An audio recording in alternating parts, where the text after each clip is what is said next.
So, Douglas, let me start just with the news. What did you make of it, Douglas? Were you surprised at all?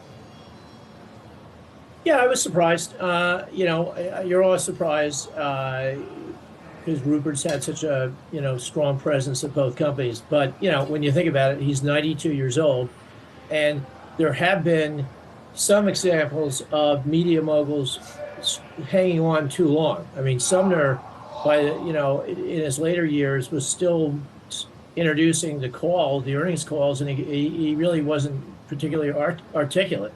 So. Rupert is in good health, so he claims, and he's 92. This is the time. And I'd also say, since Fox was spun out of Disney / 21st Century Fox in 2019, this has been Lachlan's show. I mean, he's run this company fairly, firmly. And so I don't see a big, earthquake here. This is a smooth transition. Yeah, I mean, Douglas, with that said, this does come at a tough time for Fox specifically. We're talking about the exit of Tucker Carlson. We were talking about the Dominion case. You look at, on the print side of things, the Wall Street Journal, questions about where they're going to continue to bring in revenue on that front as well. Where do you think Lachlan Murdoch then now moves the company, given that he has been largely at the helm? Are we likely to see any difference or any shakeup in strategy? Well, listen, I can't say definitively what's going to happen. Does this mean a sea change in strategy? I think and frankly, I don't cover News Corp. My partner does, Craig Huber.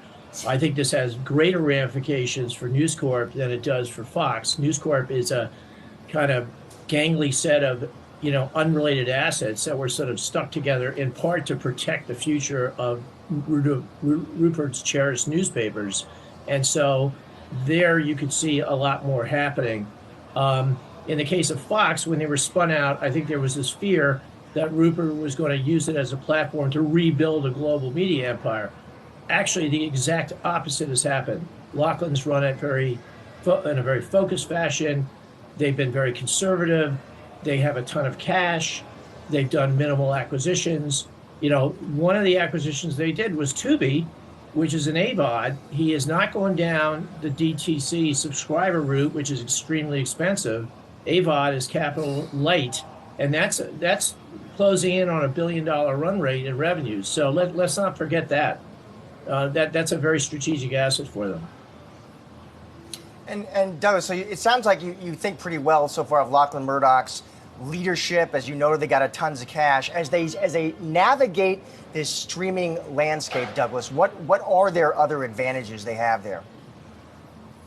Well, I think, look, I mean, you guys talked about it up front. They've got 8% declines in their subs in the cable business. And, if you look at the correlation between affiliate revenue growth in the cable segment for them and the stock price relative performance, it's quite high. So that's a real issue. I think in what Lachlan stresses is they're building the content around must-see sports and news. And arguably Fox News, you can agree or disagree with its approach to the world, but it is must-see TV for a large group of viewers. So, the entertainment has become a very small part of the picture there. So I think they feel good with how they're positioned in the video ecosystem. I think it's fair to say with this drag on affiliate on subscriber growth, that is a strategic issue, which is weighed on the stock, rightly so. And how do they navigate around that? Does Tubi just overwhelm it over time? I think that's one of their kind of strategic, levers right now.